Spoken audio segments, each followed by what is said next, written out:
When you hear the word stem cells, moral and ethical questions follow. But some say it doesn't have to be that way. What if stem cells from a baby's umbilical cord could be used, without religious objections, to successfully treat patients? I'm Morris Jones. Here's the latest from News Central. Every 8 seconds, a child is born in the U.S. What connected the baby to its mother for 9 months has the potential to become another human's lifeline. Some say blood inside the umbilical cord can stimulate the brain to repair the body.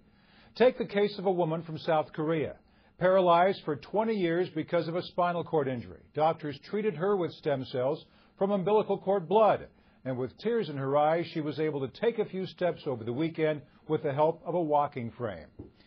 It's the world's first published case where a patient with a spinal cord injury has been successfully treated with umbilical cord stem cells. If that's what made the woman walk again, could it help others? We followed one family who says their son is living proof. Brandon and Adam Susser share a lot. It's a bear. The brothers both love animals. Little pig man.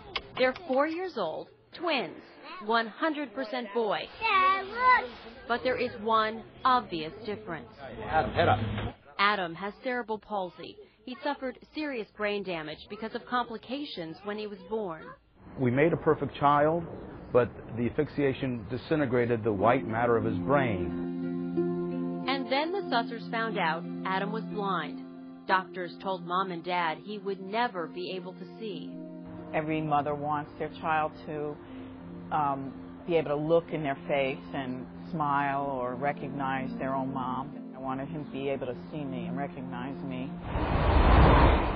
That primal parental need is what led the Sussers from Florida to California, then across the border into Mexico. Thought about all the old movies I saw and, the hole-in-the-wall type of offices. And I was skeptical at the beginning. People may think we're crazy. Mexico, welcome to Mexico. Joven guapo. Are you the guapo boy? Dr. Fernando Ramirez is considered one of the pioneers of stem cell research. He believes people with serious brain injuries like Adam can be treated with cells from umbilical cord blood, an alternative to the more controversial fetal stem cells. This is completely frozen. It's hope the Sussers could not find anywhere in the U.S. Yeah, baby, we pray. No doctors will do anything with patients, with human beings. That would be experimental. I feel like we really have nothing to lose. Give me a hug. So they took a chance. 2 million cells. In one little vial. All right, big boy. Anytime you're ready. One. The treatment is much like getting a flu shot. I love you. Come on, breathe. Breathe. With the tears and the pain comes potential. The doctor says over the next few months, the cells will be doing some repair work on Adam's damaged brain. This is the second time the Sussers have come to see Dr. Ramirez. They returned because they say seeing is believing. I would say about 3 months to the day. Twin brother Brandon rolls a bowl across the floor. The child went like this, looked at it, and tracked it across the room. My wife said, "Did you see that? Did you see that? Did you see that?" I'm looking at her and said, "Did you see that? Did you see that?" And it was like, you don't know whether I'm sitting there ready to laugh or cry. I don't know which. The boy, in almost 3.5 years, had never done that. Not once. When we had the results we had with Adam, it was worth everything. You see the camera? Do you see it? I can't tell you all what it feels like to walk into a room and to have your son see you. It's like, oh my God.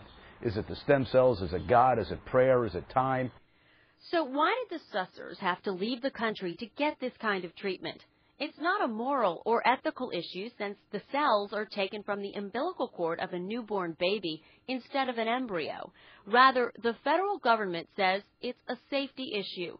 While officials from the FDA and the NIH told us there's just not enough scientific information to comment on camera, they did have some concerns. They tell us if not properly screened, the stem cells could be contaminated with bacteria or even worse, HIV. Also, the tissue may not be compatible, meaning just like an organ transplant, the body could reject the stem cells We don't have any of the hard evidence that... Dr. Andrew Yeager is one of the few who's worked with cord blood stem cells in the U.S.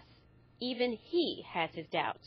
But desperate people will often at high cost, pursue alternative treatments that really are not at all proven. Dr. David Steenblock sees treatments like Adam's as encouraging and believes it's time for the government to give the go-ahead.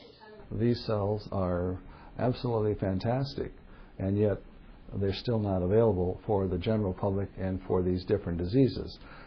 And I'm hoping to bring these cells to the public as soon as possible so that we can alleviate a lot of the misery that we have in this world. But to do that, he needs the green light from the government. Adam's parents understand the risks.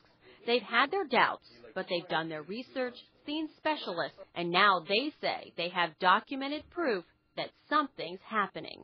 We went to a local school of optometry, got into the professor, the head professor of the department, and her diagnosis, child sees.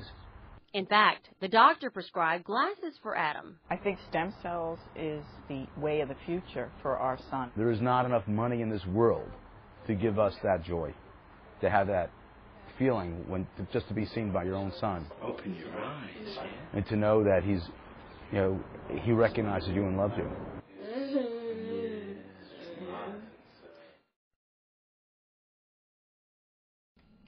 The government does allow a few cord blood stem cell treatments, but only for patients with life-threatening blood or immune disorders such as cancer, not cerebral palsy.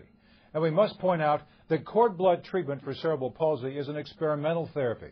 Doctors must file all necessary paperwork with their local institution review board and the FDA before they can receive approval.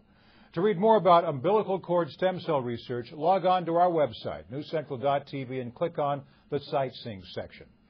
So tell us tonight, do you think the government should invest more money in umbilical cord stem cell research, embryonic stem cell research, or both?